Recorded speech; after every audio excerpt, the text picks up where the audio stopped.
It's estimated 2 to 5% of people who are behind bars in this country are wrongfully incarcerated.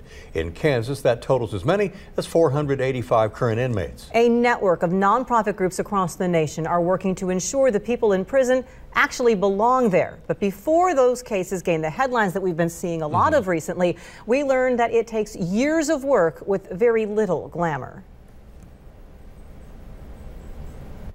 Before a case gets to this, a verdict overturned, a client walking free, it might start here, in a cramped collection of offices at the University of Kansas School of Law, home to the Paul E. Wilson Project for Innocence and Post-Conviction Remedies. And the overall goal is to give them a chance to find out what it's like to have a real client. KU's clinic started 51 years ago, one of the first in the nation to set students to work on appeals. This semester, some 20 second and third-year law students will assist in reviewing dozens of cases assigned from the Kansas Appellate Defender's Office for any signs a defendant did not receive a fair trial. What the student will be doing is reading that record as well, trying to spot issues, him or herself, researching those issues, and then writing the brief that's going to be filed in the Kansas Court of Appeals. They come at it with new eyes and have some enthusiasm about it that I think brings a lot to the process. That enthusiasm is tested with lots of reading, copying. So that's how you're going to start keeping track. And of course, class and paperwork.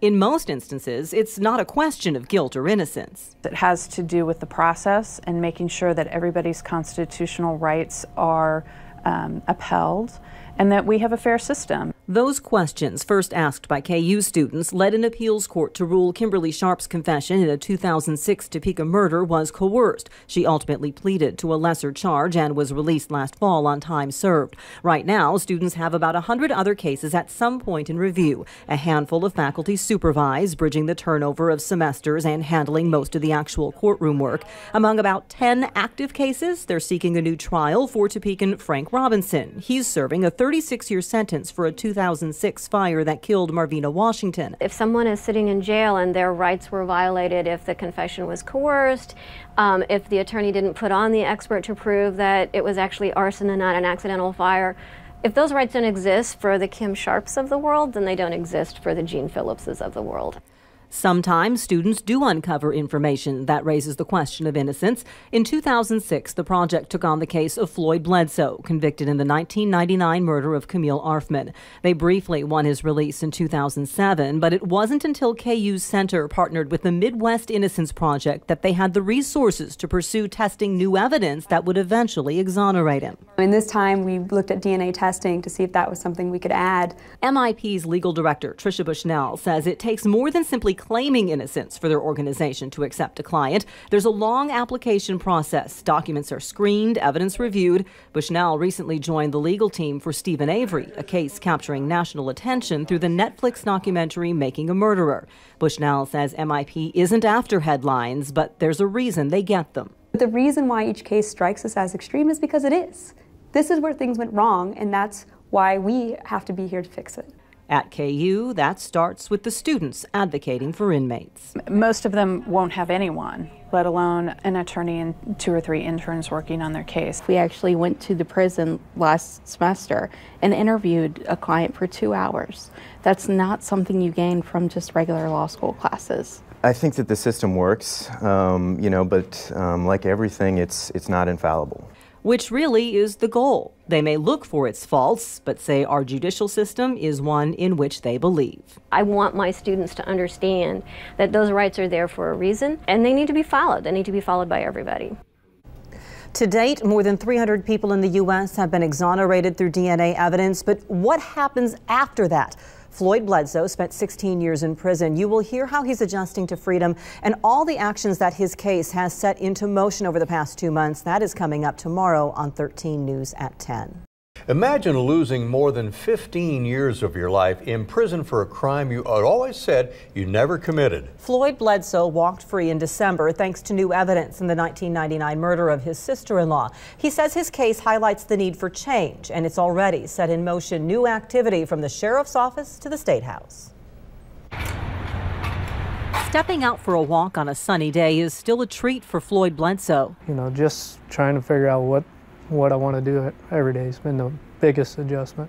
For 15 years, your only choice is if you wanted to go to yard or if you wanted to go to the chow hall. Floyd was released from prison in December, 15 years after a jury convicted him of killing his 14-year-old sister-in-law, Camille Arfman, the year before, a crime that from the time her body was discovered in rural Oskaloosa, Feels like maybe in a way that I've lost a daughter. through his sentencing the next summer. He can't because I didn't do it. And in all the years since, Floyd insisted he knew nothing about. Then two things happened. First, the KU Project for Innocence and later the Midwest Innocence Project took on his case and won new testing of DNA evidence. When you hear and you see somebody come back to you and say, you know, I did some research and this just doesn't add up, you know, I believe you.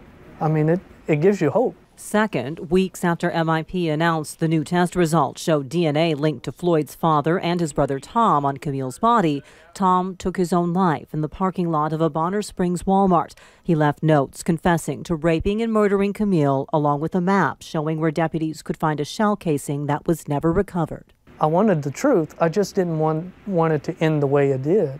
But it hasn't ended yet. As Floyd walked out of the Jefferson County Courthouse December 8th, the sheriff's office had already reopened the case. Detective Kirk Vernon is leading the effort to review hours of videotaped interviews, evidence, and old statements. He says Tom's note did lead them to that shell casing, and they're getting new statements, looking for new evidence. We believed we had the correct answer in 1999. To see if it leads to any new answers. Vernon says the benefit of hindsight and advances in areas like DNA testing now let them see where they allowed evidence to take them down the wrong path before. It's important to know now so that, unfortunately, when this happens again, we can look back and say, okay, these were mistakes we made back then. We don't want to repeat any of those same mistakes. Vernon says at this point, he has no reason to believe Floyd had any involvement in Camille's death. Are you angry? No, I'm not angry or bitter. Forgiveness means that I no longer harbor the hurt feelings. Forgiveness doesn't mean that people shouldn't be held accountable for their actions. To that end, Floyd hopes sharing his story sparks change. It did work out because of students like yourselves. So always remember, you're representing a person, not a number. He recently spoke to the KU Project for Innocence students, sharing how he left the courthouse with the clothes on his back, no driver's license, no phone, no home, just the little money he saved from his job with Prison Industries. Has anyone from the state of Kansas reached out to you in terms of helping you readjust into society? No. That's the bad thing about our legal system is, you know, there's no real help when people get released. A bill introduced in the Kansas legislature this session would allow the state to compensate people like Floyd who were wrongfully accused. It's a start, he says, but some things cannot be regained. The biggest thing I've lost is 16 years with two individuals that I loved with everything. Your sons? The world Floyd stepped back into is very different than the one he left in 1999, and he says so is he. In prison, he took up painting, found faith, got job training. He knows some may still doubt, but at his core is this. Truth is undeniable. It doesn't change. State Representative Ramon Gonzalez, who also is the city of Perry's police chief, introduced a second bill inspired by Floyd's case. It is up for hearing next Thursday and requires videotaping of certain police interviews, although Detective Vernon did tell us he believes all interviews back in 1999 were recorded. Gonzalez led an inquiry which found no intentional wrongdoing by law enforcement in that initial investigation. As for the new review, Detective Vernon says it will take some time to complete. He would not say if he expects any new arrests, but he did urge anyone with information to come forward. And we do have extended interviews posted for you on WIBW.com if you'd like to listen to more of what Floyd had to say. Amazing story of Floyd Bledsoe.